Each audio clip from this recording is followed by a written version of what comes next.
ਦਰਸ਼ਕੋ break ਤੋਂ ਬਾਅਦ ਤੁਹਾਡਾ ਸਭ ਦਾ ਨਿੱਘਾ ਸਵਾਗਤ ਹੈ। ਜਿਸ ਤਰ੍ਹਾਂ ਕਿ ਡਾਕਟਰ ਸਾਹਿਬ ਨੇ ਜੋ ਸਾਡੇ ਅੱਜ ਦੇ ਇਸ਼ੂ ਸਨ, ਜੋ ਅਹਿਮ ਇਸ਼ੂ ਸਨ, ਉਸ ਉੱਪਰ ਆਪਣੇ ਵਿਚਾਰ ਦਿੱਤੇ। ਉਸ ਤੋਂ ਬਾਅਦ ਆਪਾਂ ਤੁਹਾਡੀਆਂ ਜੋ ਲਿਖਤਾਂ ਸਨ ਉਹ ਸ਼ੇਅਰ ਕੀਤੀਆਂ। ਹੁਣ ਉਸ ਤੋਂ ਬਾਅਦ ਆਪਾਂ ਗੁਰਮਤ ਵਿਚਾਰਾਂ, ਜੋ ਗੁਰਬਾਣੀ ਦੀਆਂ ਵਿਚਾਰਾਂ ਨੇ, ਅਸੀਂ ਡਾਕਟਰ ਸਾਹਿਬ ਕੋਲ ਸੁਣਦੇ ਹਾਂ। ਜੀ ਡਾਕਟਰ ਸਾਹਿਬ, ਕੀ ਕਹਿਣਾ ਚਾਹੋਗੇ? देखो, रूहानियत ਦਾ ਇਹ ਸੈਗਮੈਂਟ ਹੈ ਜੀ, ਔਰ ਗੁਰਬਾਣੀ ਦਾ ਹਰ ਸ਼ਬਦ, ਬੇਸ਼ੱਕ ਉਹ ਗੁਰੂ ਸਾਹਿਬਾਨ 6 ਗੁਰੂ ਸਾਹਿਬਾਨ ਦੀ ਬਾਣੀ ਗੁਰੂ ਗ੍ਰੰਥ ਸਾਹਿਬ 'ਚ ਹੈ ਜੀ, ਔਰ ਭਗਤ ਜਨ ਨੇ, ਜੇ ਅਸੀਂ ਕਿਸੇ ਵੀ ਸ਼ਬਦ ਨੂੰ ਕਿਸੇ ਪਾਸਿਓਂ ਵੀ ਇੱਕ ਓੰਕਾਰ ਤੋਂ ਗੁਰੂ ਗ੍ਰੰਥ ਸਾਹਿਬ ਦੀ ਸ਼ੁਰੂਆਤ ਹੁੰਦੀ ਹੈ, 18 10 20 ਅਖੀਰਲੇ ਲਫ਼ਜ਼ ਨੇ ਉਸ ਦੇ।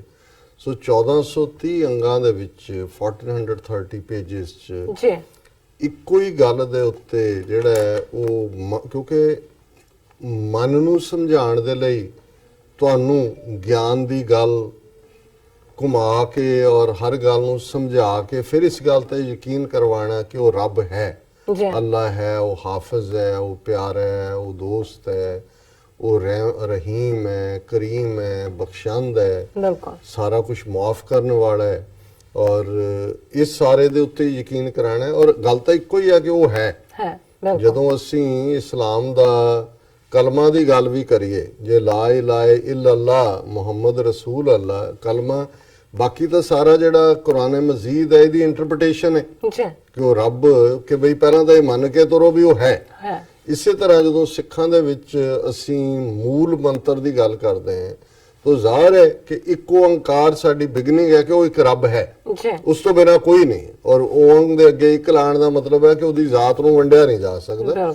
ਬਾਕੀ ਫਿਰ ਉਸ ਦੀ ਵਿਆਖਿਆ ਕਿ ਵੀ ਉਹ ਕਿਵੇਂ, ਉਹ ਸੱਚਾ ਹੈ, ਉਹ ਕ੍ਰੀਏਟਰ ਹੈ, ਉਹ ਕਿਸੇ ਤੋਂ ਡਰਦਾ ਨਹੀਂ, ਕਿਸੇ ਨਾਲ ਵੈਰ ਨਹੀਂ ਕਰਦਾ, ਉਹ ਜਿਹੜਾ ਮੌਤ 'ਚ ਨਹੀਂ ਆਉਂਦਾ।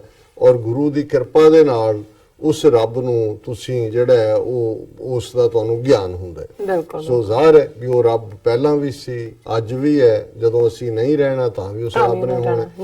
ਹੁਣ ਅੱਜ ਦਾ ਜਿਹੜਾ ਸ਼ਬਦ ਆਸਾ ਰਾਗ ਦਾ ਜਿਹੜਾ ਪੰਜਵੇਂ ਪਾਤਸ਼ਾਹ ਦਾ ਉਚਾਰਿਆ ਹੋਇਆ, ਉਸ ਦੇ ਵਿੱਚ ਇੱਕ ਗੱਲ ਦੇ ਉੱਤੇ ਜਿਹੜਾ ਹਰ ਸ਼ਬਦ ਦੇ ਵਿੱਚ ਹੀ ਜ਼ੋਰ ਹੁੰਦਾ ਹੈ ਕਿ ਅਲਟੀਮੇਟਲੀ ਜੇ ਰੱਬ ਦਾ ਪਿਆਰ ਤੁਹਾਨੂੰ ਨਸੀਬ ਹੋ ਜਾਏ, ਨਸੀਬ ਇਸ ਲਈ ਕਿ ਮਿਲਦਾ ਰੱਬ ਜਿਹੜਾ ਹੈ ਉਹ ਬਖਸ਼ਿਸ਼ ਦੇ ਨਾਲ ਹੀ ਹੈ, ਜਾਂ ਰੱਬ ਦੇ ਪਿਆਰ ਦੀ ਤੁਹਾਨੂੰ ਲਿਲ ਲੱਗ ਜਾਏ ਤੇ ਫਿਰ ਭੁੱਖ ਪਿਆਸ, ਖਜ਼ਾਨੇ, ਦੌਲਤ, ਕਿਸੇ ਚੀਜ਼ ਦੀ ਕੋਈ ਤਾਂਘ ਹੀ ਨਹੀਂ ਰਹਿੰਦੀ। ਫਿਰ ਤਾਂ ਇੱਕੋ ਹੀ ਹੁੰਦਾ ਹੈ ਵੀ ਤੂੰ ਤੂੰ ਤੂੰ ਤੂੰ, ਹਾਂਜੀ, ਤੂੰ ਤੂੰ ਕਰਤਾ ਤੂੰ ਹੁਆ, ਮੁਝ ਮੇ ਰਹਾ ਨਾ ਮੂੰਹ, जब आपा पर का मिट गया जत देखा तत तू।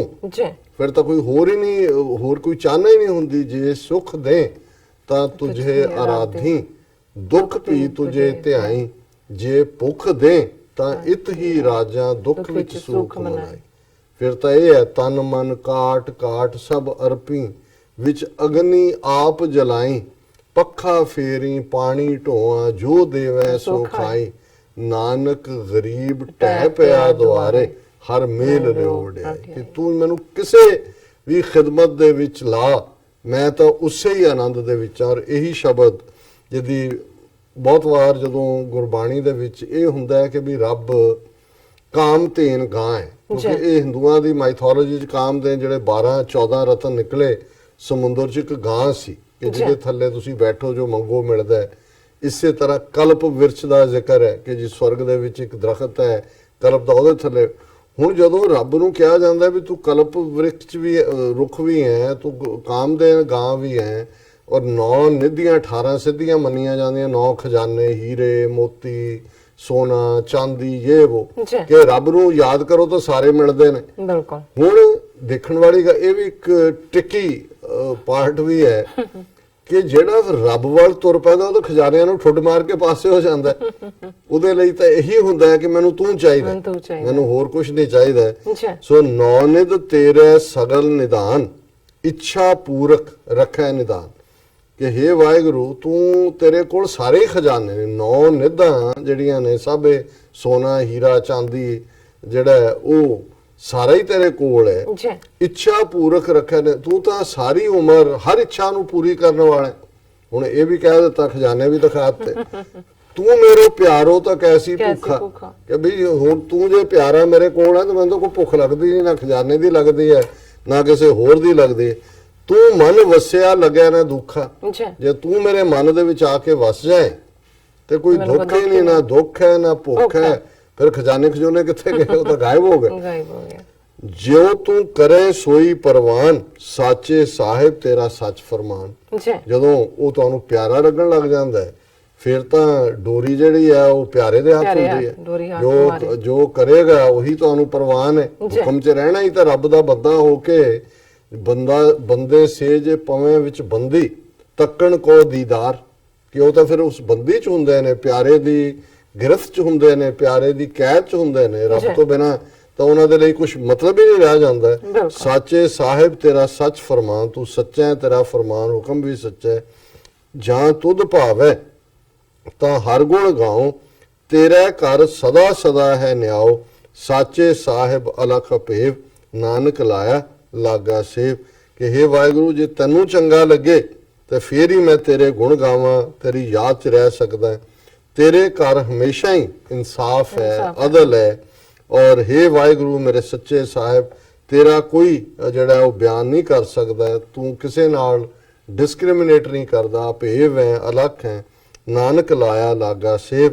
ਪੰਜਵੇਂ ਨਾਨਕ ਫਰਮਾਉਂਦੇ ਨੇ ਕਿ ਹੇ ਵਾਹਿਗੁਰੂ, ਤੇਰੀ ਬਖਸ਼ਿਸ਼ ਦੇ ਨਾਲ ਹੀ ਮੈਂ ਤੇਰੀ ਸੇਵਾ ਦੇ ਵਿੱਚ, ਤੇਰੀ ਯਾਦ ਦੇ ਵਿੱਚ, ਤੇਰੇ ਪਿਆਰ ਦੇ ਵਿੱਚ ਲੱਗਾ ਹੋਇਆ। ਜੀ ਡਾਕਟਰ ਸਾਹਿਬ, ਤੁਹਾਡਾ ਬਹੁਤ ਬਹੁਤ ਸ਼ੁਕਰੀਆ। ਤੁਸੀਂ ਅੱਜ ਦੇ ਅਹਿਮ ਇਸ਼ੂ ਤੇ ਅੱਜ ਦਾ ਵਿਚਾਰ ਸਾਡੇ ਦਰਸ਼ਕਾਂ ਨਾਲ ਸਾਂਝਾ ਕੀਤਾ ਹੈ। ਇਸ ਨਾਲ ਆਪਣੇ ਵਿਊਅਰਸ ਕੋਲ ਨੇ ਇਜਾਜ਼ਤ। ਵਿਊਅਰਸ, ਸਾਡੇ ਪ੍ਰੋਗਰਾਮ ਦਾ ਸਮਾਂ ਇੱਥੇ ਸਮਾਪਤ ਹੁੰਦਾ ਹੈ। ਤੁਸੀਂ ਆਪਣੀ ਰਾਏ ਤੇ ਸੁਝਾਅ ਸਾਨੂੰ ਭੇਜਣਾ ਨਾ ਭੁੱਲਣਾ। ਸਾਡੇ ਇਸ ਪਤੇ ਤੇ sos@tv84.tv ਤੇ ਅਸੀਂ ਆਪਣਾ ਪ੍ਰੋਗਰਾਮ ਲੈ ਕੇ ਫਿਰ ਦੁਬਾਰਾ ਤੁਹਾਡੇ ਸਨਮੁਖ ਹੋਵਾਂਗੇ, ਇਸੇ ਟਾਈਮ ਇਸੇ ਸਟੇਸ਼ਨ ਤੇ। ਸੋ ਬੁਲਾ ਦਿਓ ਫਤਿਹ। ਵਾਹਿਗੁਰੂ ਜੀ ਕਾ ਖਾਲਸਾ, ਵਾਹਿਗੁਰੂ ਜੀ ਕੀ ਫਤਿਹ। ਤੇ